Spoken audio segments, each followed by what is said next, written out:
Child, we're finally getting to this miserable Aunt Lydia's story. So we can at least see her side of things because, baby, she been getting on my last nerves since the handmaid tale, okay? So I cannot wait to discover what we about to find out about Miss Aunt Lydia. Welcome to Real Talk, where we watch movies so you don't waste your time or your money. I'm Po. And I'm Laketta.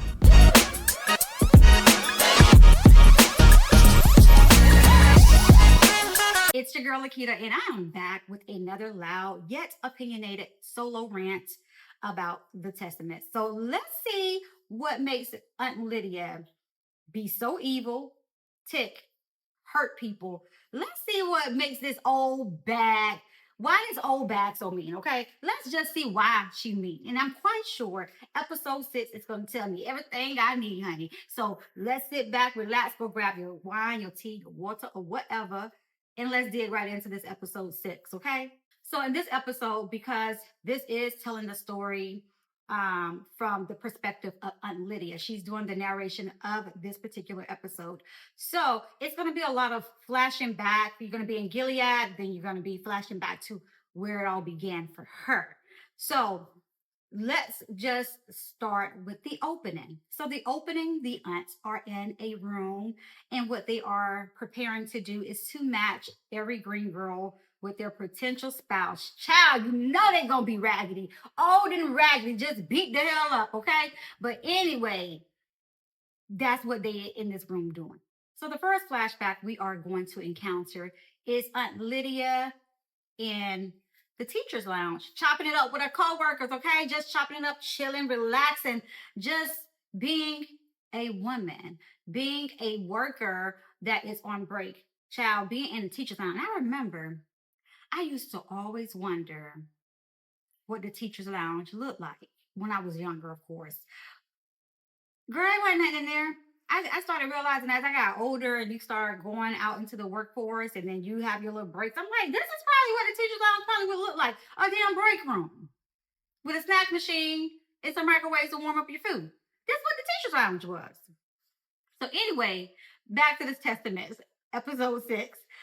Lydia is chopping it up with her girlfriends and they're trying to figure out why Vivian hasn't gotten there with the coffee, because she was the one assigned to bring the coffee that particular day. So all of a sudden we see Vivian, who we now know as Aunt Vidala, rush into the teacher's lounge, and there was only one male they showed on the camera scene that was supposed to be in the lounge with them. I'm not sure if it was like a principal, but I just assumed that he was a male teacher that was also on his break in there. But Vivian rushed in and said there were some men there and they wanted to see him. So he was like, me? And he was like, oh, okay. And he walked out to see the men. But I can say it was refreshing, at least, to see that Aunt Lydia and Aunt Vidala did have a relationship prior to this. They were co-workers. And it seems like they were cordial co-workers, right? So Keith goes out there and you see him through like the door. The women are looking through the window of the door. So you see him talking to them and then you just see them freaking shoot him dead. Like he's out of here. And then the next scene that you see are all these women being rushed to the stadium. That's what you see. And all of the guards who, I guess these were guards. I'm not sure, but I'm going to call them guards for the sake of this video. But all of these guards with guns were telling the women to take off of their personal belongings and that they would get them back later, which we know that was a bunch of bullshit. Oh, excuse me. I'm sorry. I'm getting so mad already. So yeah, basically they're telling them to take off their jewelry, all their personal belongings. They'll get them back later. And so a stadium. The stadium is, it looked to be grand. The way that this episode was shot, it looked to be grand. So you had the court, you had the seats that the audiences would sit in. And so these women are being rushed into the stadium. They're removing their personal belongings and everything. So then they're sitting in the stadium. And then every once in a while, you'll see a guard come and call certain names or come and manhandle women and take them off to another area. So, what I believe at the time that I was watching this was happening is that the men were choosing like the women that were ungodly. I guess they had information on all of the women that they, I guess, gathered up that day. They had all personal information on them. So they knew if they were married, unmarried, had kids out of wedlock, pregnant, what have you. And if they deemed them to be ungodly, then they would, take them off. And as later on revealed, they were shooting them execution style right there on the stadium court, like execution style. I just was like, you know what? Yeah, this is gonna be a hard one for me because, yeah, could you imagine? I can't even imagine it. I'm like sitting here trying to put myself there to imagine it. I cannot. I can't. I can't put myself there.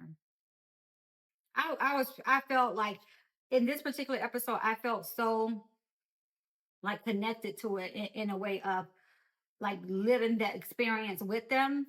Um, Especially Aunt Vivian in this particular episode, like I could really like see her personality. Even Aunt Lydia, you could see the humanity of her in this episode at the very beginning. You could see her humanity. Like she was completely confused, uh, flabbergasted by what was happening. So the way that this story is being told in this particular episode is I'm not really sure like what's making her reflect at this point, meaning her, meaning Aunt Lydia. I'm not sure what's really making her reflect. I believe it's the fact that she's getting ready to match these green girls with their potential husbands or their future husbands. And in episode 5, she saw that these very men were getting these young girls drunk and just really, really mistreating them like they wasn't already mistreating women in Gilead. But it's something that I've been seeing a shift since the later parts of the Handmaid's Tale. I started seeing the shift of Aunt Lydia and felt like she kind of now understood the errors of her ways and in the part that she played in the happenings of Gilead as it pertains to the women of Gilead. So keep in mind, we're gonna be flashing back and forth in this episode. It's a bunch of flashbacks because Lydia is narrated by her, but she's having these flashbacks at the same time. She is also, in real time too. So she's in the past, she's in the present. So next episode, not next episode, but next scene, her little happy self to come in there and get checked for the validation that she did actually receive her period. Girl, this was so damn humiliating to me. Hold the love that it looks like, but for me, I'm like sitting there envisioning a chair, and then I'm having to walk in this room and they tell me to pull down my underwear and let them check. And however this chair is made, she could just put a napkin under her little private parts. And I was just like, this is so humiliating. Okay, so now we're back at a flashback. And this flashback is still showing these women that these guards with guns have captured and taken to the stadium, but you still see them in the stadium. At this point is it's nighttime, they still have these freaking women at the stadium and picking them off one by one, killing them, like literally shooting them dead on sight in front of everybody. Can we talk about the trauma of just witnessing something of that magnitude? Just damn evil. So as I mentioned, during this particular part of episode 6, I could really see Aunt Lydia's humanity at the time. She genuinely was confused by why these men had shown up and why they were doing what they were doing. Like she was genuinely disgusted, confused, flabbergasted. I believe she was in total shock. Like the expression on her face, she was literally in total shock, genuinely in shock. Okay, so we're back at the Aunt Lydia school in Gilead, and we are now in the cafeteria area where the girls are at their table, their usual table with their usual friends, and you can hear them talking to Becca about who may potentially be her husband. And Becca is still standing firm on not wanting a husband. So our good old friend Shunammite, because last episode, Shunammite kind of like won me over a little bit. So our good old friend Shunammite is giving her some really good advice from the perspective of a young girl being born and raised and stuff like that in Gilead. And what would be their normal. So Shunammite is basically telling her she should be lucky to get whatever she can get considering the position that she's in now, meaning that she was drunk at that ball, even though we all know that old ass man got her drunk.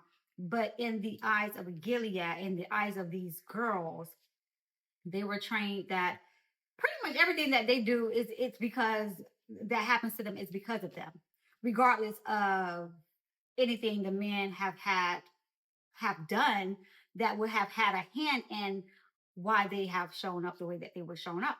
So basically, the women and everybody in Gilead do not hold men accountable for their actions. So now this is trauma that these girls or this girl, Becca, has to process.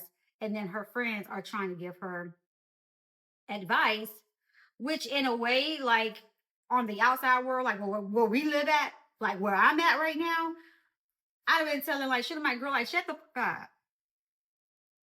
Like, I'm not gonna marry no old ass man.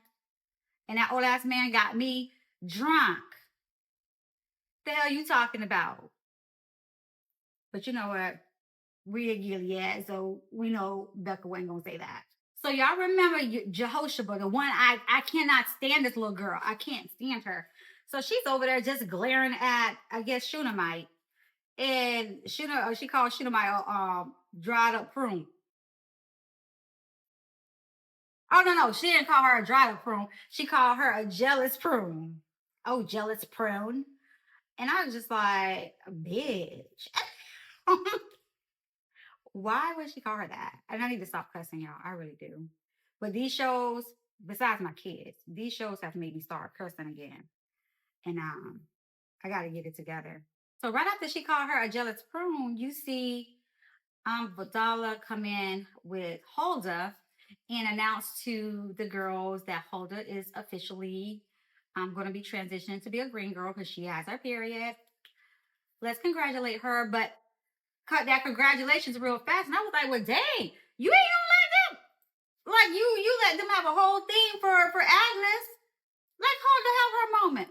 But it was soon revealed why she axed it.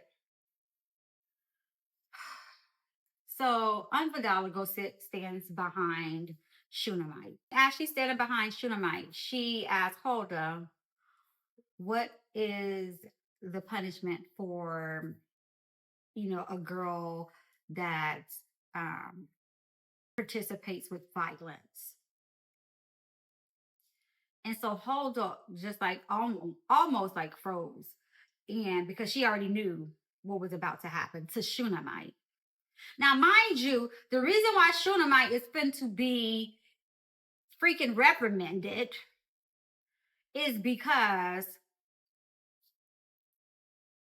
she did what was necessary last episode, and that was slap that Jehoshaphat, okay, from running her mouth, for doing a good deed, for doing the Lord's work.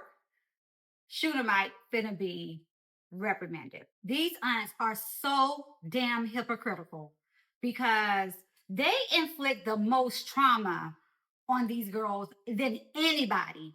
But how are you about to punish Shunammite for her slapping Jehoshaphat when the punishment for anything that these girls do is some type of violence or trauma being inflicted upon them. Like, they are so freaking hypocritical. It just makes me freaking sick to my stomach.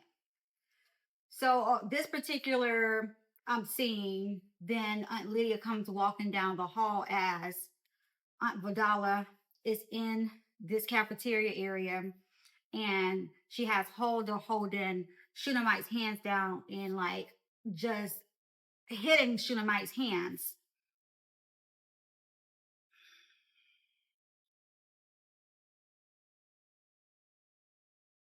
Child. I just want to say this.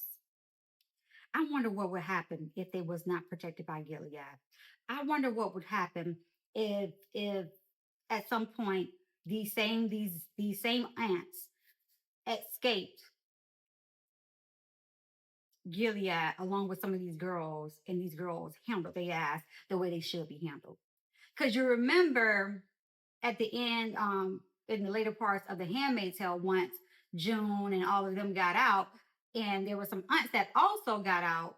When these girls and these women saw these ants, it didn't go over well for them over in the outside world. That's all I'm gonna say, because I know how, child, I know how it would go down. Yeah, let's move on.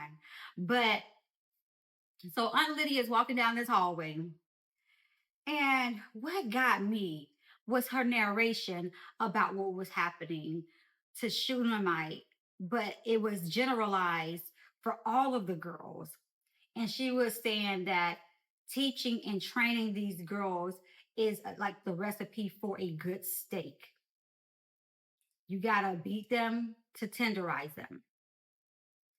I was like, Aunt Lydia, sit down and shut your ass up before somebody needs to tenderize your little ass, okay? Because that's who need to be tenderized. Is you, Aunt Lydia. It's you. I was so mad when I was hearing her narrated that. And again, y'all, I am trying my best to learn to take a step back and take myself out of the the world that I'm in and place myself into Gilead and look at it from the perception of me being a woman or a girl in Gilead. But that's just hard for your girl to do. And because I just see me just whooping Aunt Lydia's ass. That's it. That's it. That's all. That's all I got for you.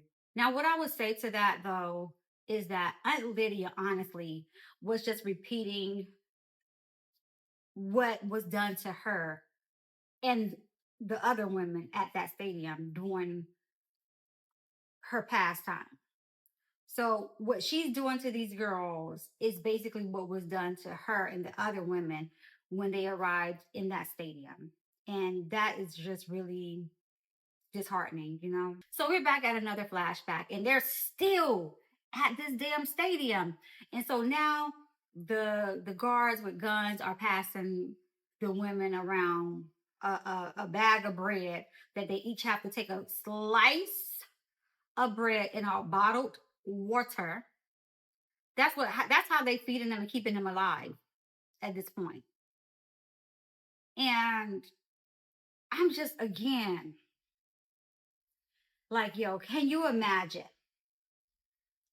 minding your good old business at your job, at your house, at the library, at the park, minding your good old business, and somebody comes and capture you? Oops, my bad. I forgot. We already have something like that similar going on here in the United States. But I'll keep it to Gilead right now. But could you imagine that? I can't. I can't. And I think that's why like this episode in particular was a hard episode for me, because I'm just like seeing what's happening and also relating it to the reality of what's also happening here in the United States of America. So in the very beginning, it does appear that Aunt Lydia and Aunt Vidala was close or at least cordial co-workers. So like they were like very, very much so helping each other and keeping each other encouraged while going through this particular process at the stadium. So while they're sitting there and they're talking about like what could potentially happen, Aunt Vidala, or what we know her name to be as Vivian in these flashbacks from the past, um, but they had a very tender moment where she, told Lydia that she's a very fine teacher. She was like, Lydia, you're a very fine teacher. I guess, honey, Aunt Lydia took that literally because that's, again, it's starting to make more sense as I'm like going through this particular episode. I'm like, okay, now this is making more sense. This is why she considered herself to be the best teacher, the best aunt for these girls to whip these girls into shape because she's taken these little small pieces of her past life and she's meshing them into this new world order of Gilead. So after that scene, you see that it's dark or it's nighttime, and Aunt Lydia had fallen asleep. When she awakened, there was no Vivian there anymore. Like she was gone. So she was shocked. She was like appalled. Like she was like where is she? But we all know where she at when these raggedy ass men got her. And so this is one of the primary reasons why Aunt Lydia does not allow herself to have friends and is ruthless and have that attitude of I don't give a F, okay?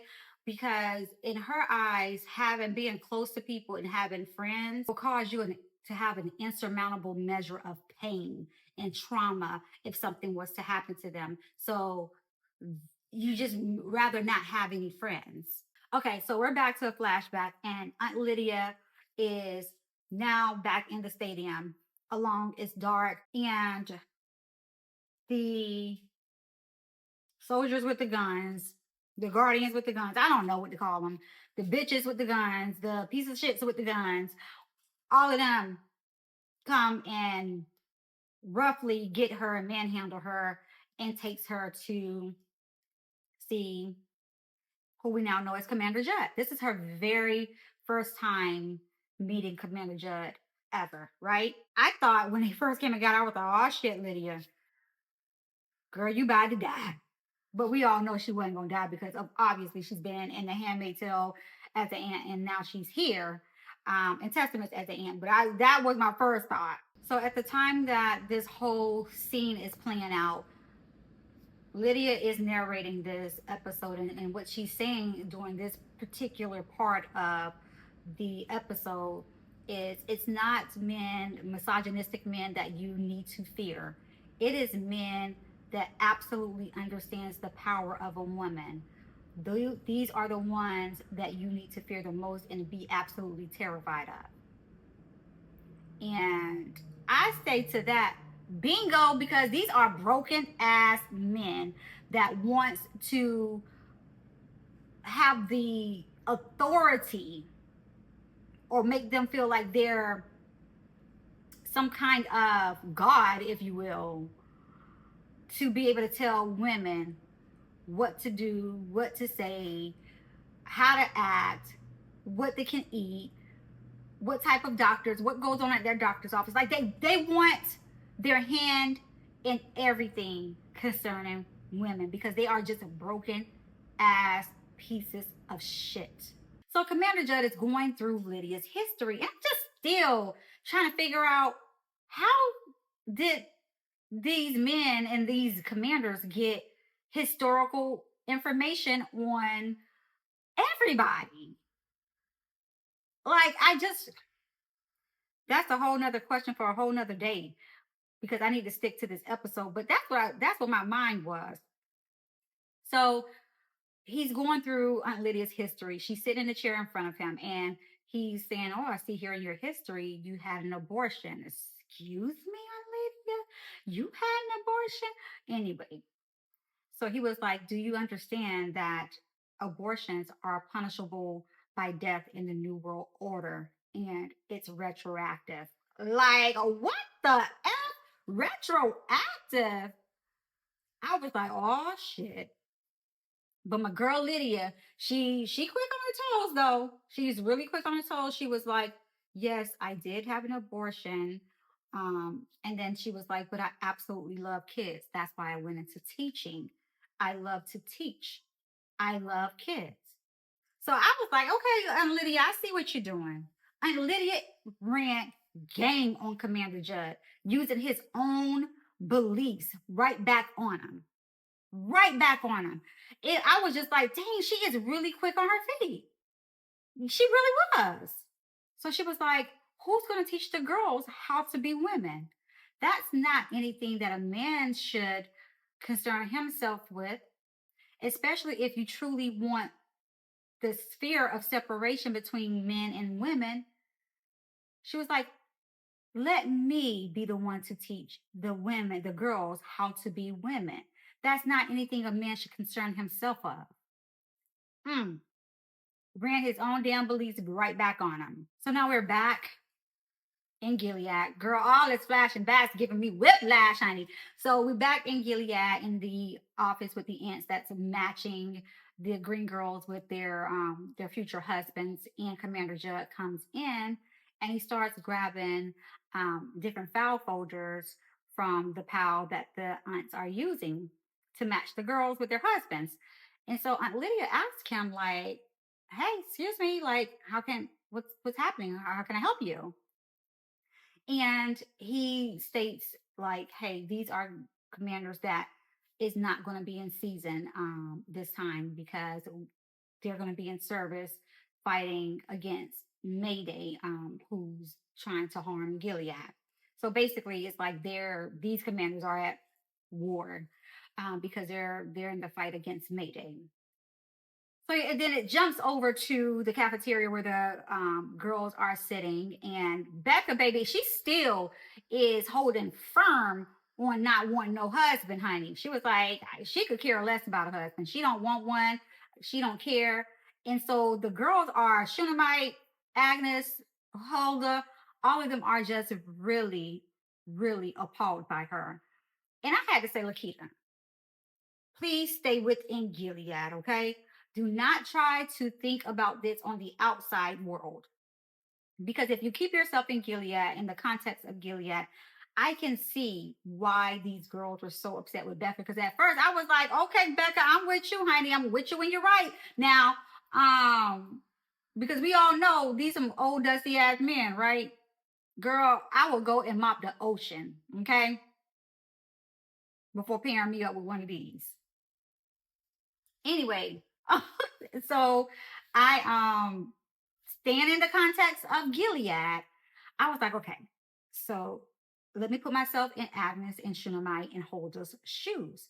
These girls have been trained from birth, and the ones that came from the outside world to Gilead, they have been brainwashed to want husbands to be able to procreate and do things that women should do, which would be to tend to the house and to increase the population. And I was like, okay, I can, when you look at it from that lens, you can see why they were upset with Becca. So Agnes storms off because she's just so upset. And so Becca runs after her and is like, hey, what's wrong? What happened? And so that's when Agnes revealed that I'm in love. And so Becca asks her, you're in love with who? And she says, my guardian Garth. And then she asked her, like, but how do you know you're in love with him? And so just like any teenage girl would describe it, she has the butterflies. I start sweating when I'm around him and things like that. So I was like, oh, that's cute. But Becca wasn't feeling that shit. Okay. She was like, okay. So the school bell rings and Agnes is walking slow past Aunt Lydia, who's sitting on a couch in the center of the school as the girls are passing to go to their next classes. So she says, Aunt Lydia says, Agnes Mackenzie, shouldn't you be hurrying to class? What's wrong with you? And so Agnes then puts her request in with Aunt Lydia to potentially match her with her guardian, Garth, since he's going to be in season as a commander this time.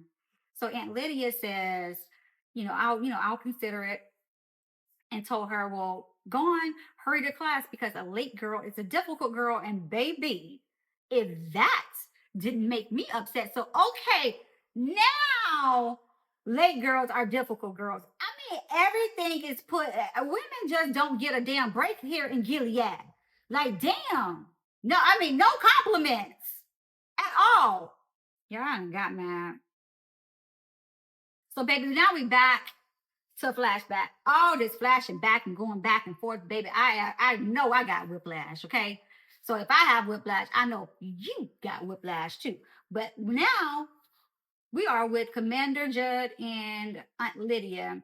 So the commander said to Aunt Lydia, to join our cause, I need you to prove it. And so he hands her a gun and then leads her out into the courtyard where all of these women are knelt down in a single line with blindfolds on. And Aunt Lydia, she's just walking and praying, like, God, help me, God, help me, God. And so they make her stop in front of Vivian, which we know as Aunt Vidala. And they remove Aunt Vidala's blindfold so she can see exactly who's gonna be killing her, which would be Aunt Lydia. So Aunt Lydia looks at the commanders and was like, no, I can't. So they other pieces of shit men, they say by his hand, and then execution styles shoot the other women. But Vidala was not shot because Aunt Lydia did not kill her. Now, here's where I want to pause real quick because what was that conversation? I would love to know what the conversation was like after that part happened because it clearly shows that Aunt Vidala made it to Gilead as an aunt. So why didn't the commanders tell the guardians to go ahead and shoot her since Aunt Lydia didn't shoot her? What type of negotiation did Aunt Lydia do for Aunt Vidala for her not to be killed?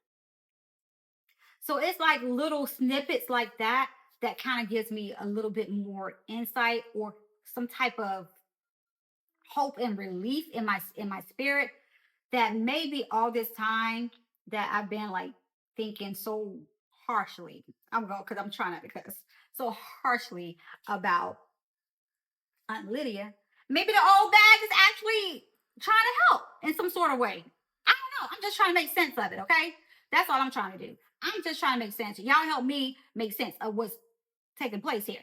So I'm like, okay, so was all this time, was Aunt Lydia really just surviving? And that was going to be her way to help the other women survive. Who knows?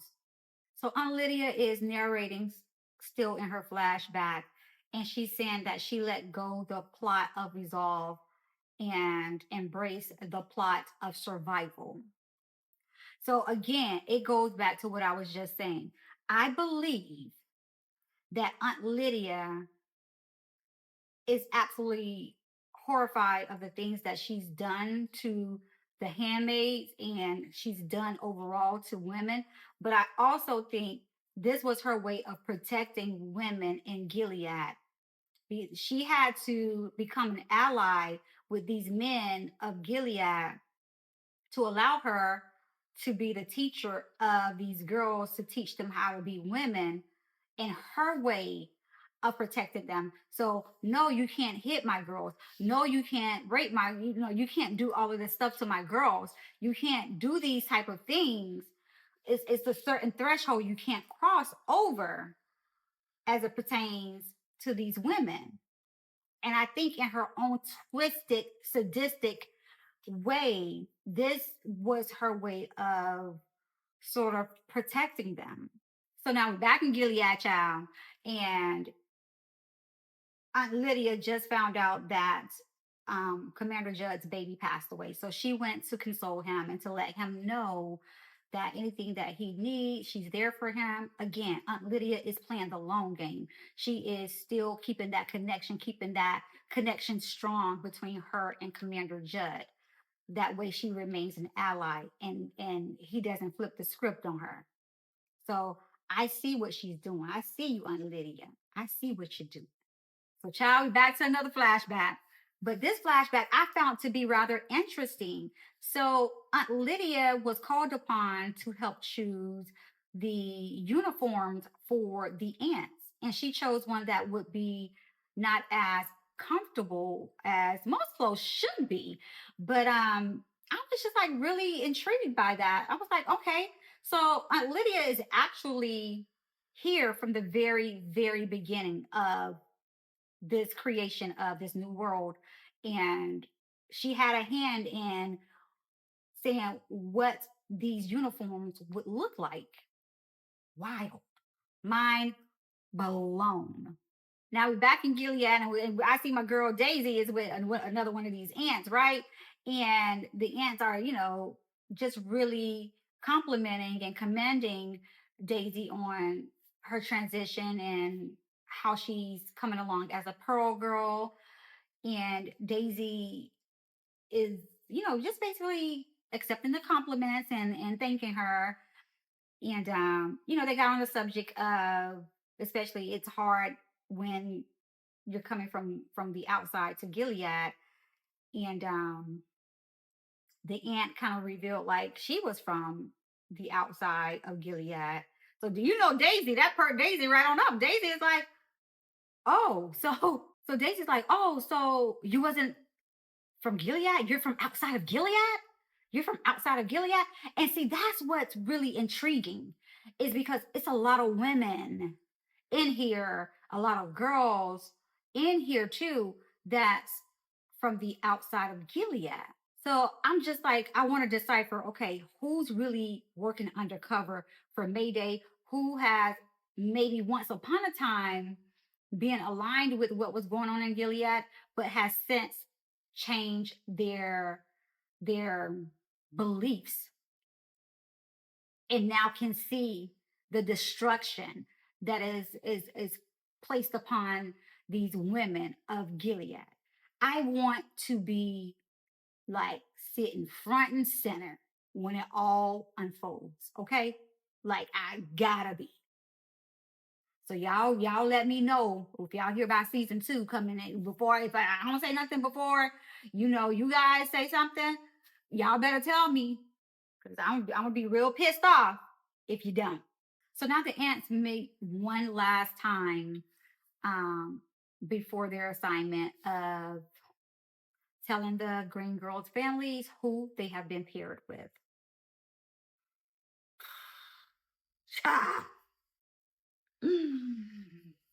We know they're gonna be old, right? Okay, so as the ants are leaving out to, complete their assignments, it shows Aunt Lydia sitting at a desk writing, and she's narrating, and she's basically saying that after she saw how her girls were treated in various locations, that she vowed to document everything and everyone. I said, oh, we is getting juicy. I said, what? What's happening? Okay, Aunt Lydia. So have Aunt Lydia. I think Aunt Lydia gonna take this thing down.